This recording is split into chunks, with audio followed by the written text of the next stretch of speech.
खुदा का धन्यवाद करते हैं। आप सभी को सलाम, आपका स्वागत करता हूं आज के लेट के इस 10वें दिन पे।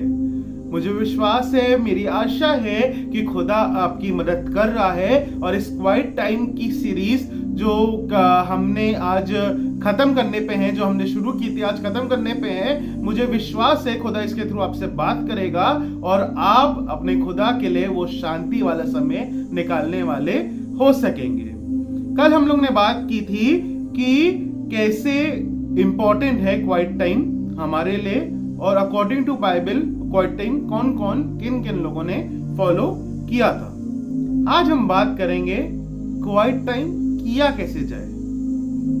आप लोग कहेंगे ब्रदर मार्क आपने सब तो बता दिया, करते क्या हैं इसमें, कैसे करते हैं। आज मैं आपको बताऊंगा किसी भी चीज को शुरू करने के लिए, मतलब किसी से भी बात करने के लिए आपको बात करना शुरू करना जरूरी होता है। तो निकालिए, आपको अच्छा लगेगा, भजन संहिता 119 उसके 18 वर्ष।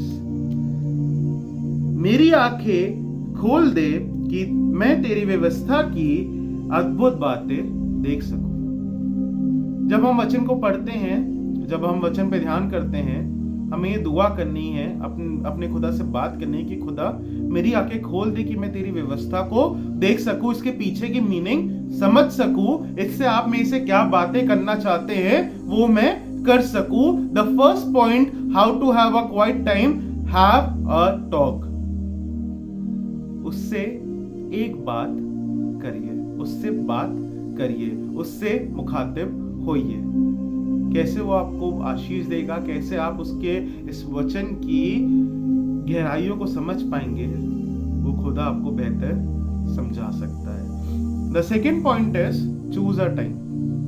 The time can be morning, the time can be evening, but दो चीजें हैं उसमें। आप हबड़ तबड़ में ना हो, आप रश में ना हो, और वो एक अनइंटरप्टेड होना चाहिए समय।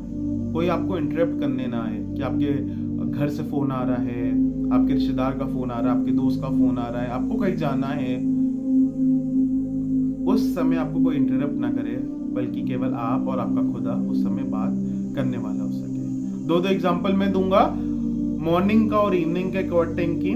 मॉर्निंग के क्वाइट टाइम का एग्जांपल कल हम लोगों ने देखा था मरकुस 1:35 पे, और भजन संहिता 119 उसका 148 में कुछ इस तरीके से लिखा हुआ है, मेरी आंखें रात के एक एक पहर से पहले खुल गई कि मैं तेरे वचन पर ध्यान करूं। यहाँ पे दाऊद कह रहा है, मेरी आंखें रात के एक एक पहर से पहले खुल गई कि मैं तेरे वचन पे ध्यान करूं। आप उसकी ईगरनेस देख रहे हैं, उसकी कितना वो इच्छुक है उसके वचन को जानने के लिए, ध्यान देने के लिए। क्या हम वैसे इच्छुक होना मांगते हैं?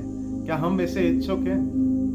शाम का एग्जाम्पल मैं आपको बताऊंगा। तो हम लोगों ने डिस्कस किया था इसहाक का एग्जाम्पल, कैसे वो शाम को मैदान में गया था ध्यान करने, जब उसने रेबेका को देखा था, ऊँटों को देखा था। और एक दूसरा एग्जाम्पल है भजन संहिता 63 और उसका 6 वर्स। भजन संहिता 63 उसकी 6 वर्स में लिखा है, जब मैं बिछौने पर पड़ा तेरा स्मरण करूंगा, तब रात के एक एक पहर में तुझ पर ध्यान करूंगा। जब मैं बिछौने पे लेट जाऊंगा, मैं अपने पलंग पे लेट जाऊंगा, मैं अपने आराम वाले गद्दे पे लेट जाऊंगा, तब मैं तेरे कामों का स्मरण करूंगा, ध्यान दूंगा। दाऊद दोनों समय का क्वाइट टाइम करता था। आपने ये चीज ऑब्जर्व की है, सुबह भी रात को भी। I am just asking you for a single time, दिन में कोई एक समय उसके लिए निकालिए। एक टाइप आपको चूज करना जरूरी है। एक सरप्राइज है, वो वीडियो के लास्ट में मैं आपको बताऊंगा। एक टाइप आपको चूज करना, तीसरा पॉइंट, एक टाइप आपको चूज करना अपने क्वाइट टाइम के लिए जरूरी है।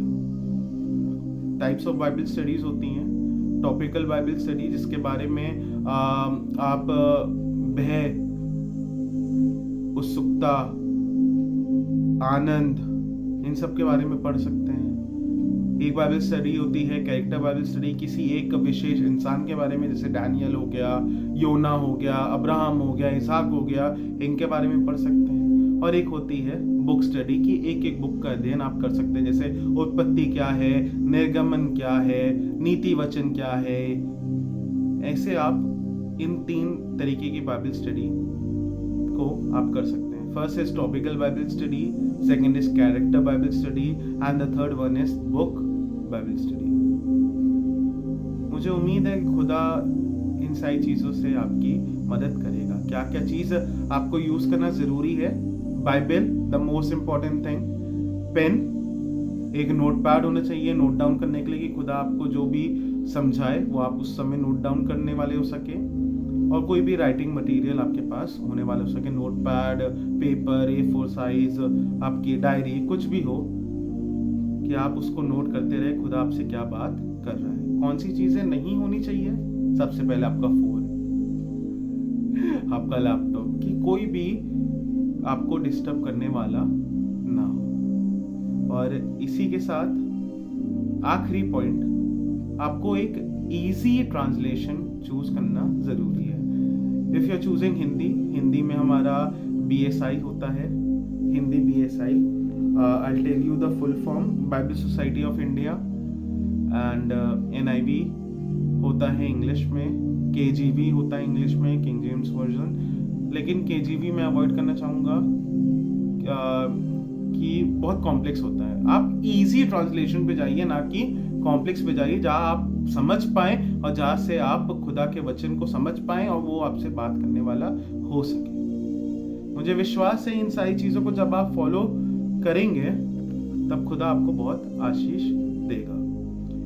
इसमें मैं एक लिंक आपको अपने डिस्क्रिप्शन में प्रोवाइड करूंगा, जो मेरे बाइबल स्टडी के, जो मेरे क्वाइट टाइम के नोट्स हैं, एंड आई होप कि खुदा आपको उससे मदद करेगा।